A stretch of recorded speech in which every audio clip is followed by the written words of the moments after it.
Eu tenho trazido aqui no canal alguns temas, né, algumas falas que eu ouço muito no consultório, então acho interessante compartilhar com vocês para quem ainda não tenha tido a oportunidade de ir num psiquiatra ou que tenha algum tipo de preconceito ainda sobre esse tema, possa ter algum esclarecimento, algum aprendizado. E nesse vídeo de hoje eu vou falar sobre a questão do estigma associado às doenças mentais, que é o seguinte: muitas vezes as pessoas que chegam aqui no consultório me contam que já ouviram, né, de colegas, amigos, familiares, pessoas conhecidas, que elas não estão se esforçando bastante. É como se a doença mental fosse uma questão de esforço para sair dela ou não. Então, quer dizer, se a pessoa tem uma depressão, uma ansiedade, pânico, fobias, né, ou qualquer outro desses diagnósticos que a gente já conversou aqui, é porque ela não está fazendo nada, não está se esforçando para sair daquilo. E eu acho que esse é um tema muito delicado da gente conversar. Por quê? Porque quando nós tratamos da saúde física, né, da medicina como um todo, a gente nunca fala isso para uma pessoa que, por exemplo, foi diagnosticada com uma pneumonia ou que tiver uma fratura do braço. Ninguém fala para ela assim: ande, se esforce, saia dessa. O que nós vamos fazer é oferecer para a pessoa o melhor tratamento. Então, se for uma cirurgia, se for o gesso, se for um antibiótico para pneumonia, a pessoa vai receber aquele tratamento, né? No caso da doença psíquica, nós não temos muitas vezes exames, né, que possam mostrar exatamente o que está com problema. E isso faz com que as pessoas também duvidem, né, da origem, realmente se é um problema médico ou não, e aí entra nesse campo de ser alguma coisa moral, ou de falta de vontade, né, ou de frescura. Por isso que eu gostaria de, nesse vídeo, esclarecer isso. Não significa que, por não termos exames de sangue ou exames de imagem que comprovem um certo diagnóstico, que ele não exista, né? Porque pode ser que a ciência ainda não tenha evoluído nesse ponto, mas nós sabemos, né, que há sim uma base biológica para muitos desses transtornos que a gente trata aqui. Só que esses transtornos, eles são muito complexos, envolvem alterações que são em nível microscópico, lá dentro do cérebro, né, na conexão entre os neurônios, né, que são aquelas unidades do sistema nervoso central que conversam entre si por meio de neurotransmissores. Há todo um circuito, né, que conversa controlando várias funções: humor, raciocínio, memória, sono, fome. Então, são circuitos, né, são estruturas muito complexas, né, e que interagem em diversos níveis com outros sistemas do nosso organismo, como, por exemplo, o hormonal, né, o sistema endócrino.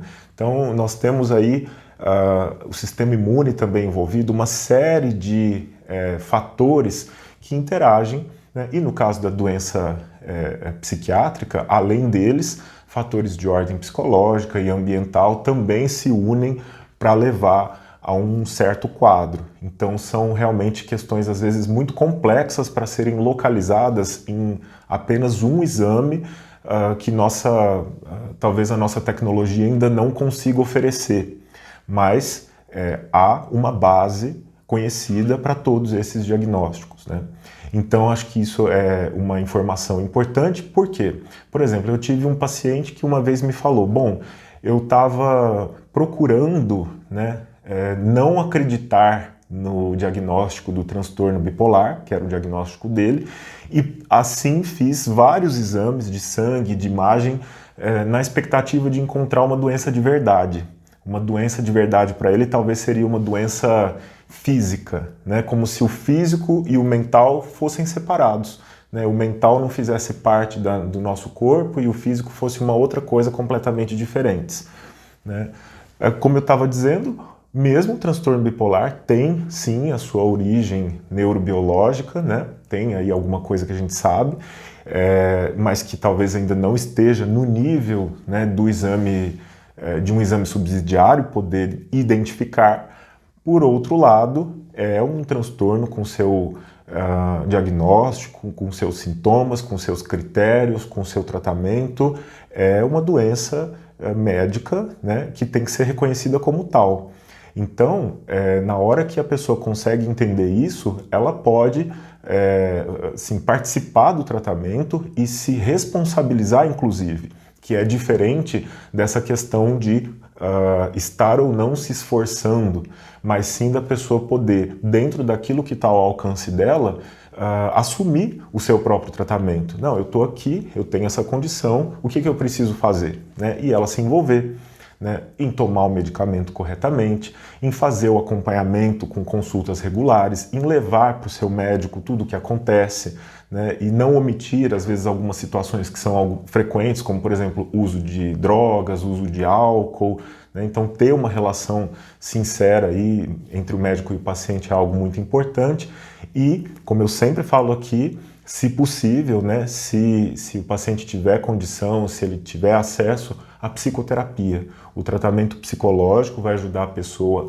a identificar o modo como ela sente, reage, processa as informações, né, entende-se, né, no mundo e se relaciona com ele. Então, na medida em que a pessoa se implica no tratamento, ela consegue grandes resultados, mas isso é algo diferente de ela ouvir que ela não está se esforçando porque ela tem algo que não é uma doença médica e sim alguma coisa da cabeça dela. Acho que deu para entender a diferença, né? Então era essa a ideia que eu queria contribuir, com que eu queria contribuir no vídeo de hoje. Espero que você tenha gostado. Curta, compartilhe, se inscreva no canal, ative as notificações. Toda semana tem um vídeo novo sobre saúde mental aqui para você. Muito obrigado pela companhia em mais esse vídeo e até a próxima.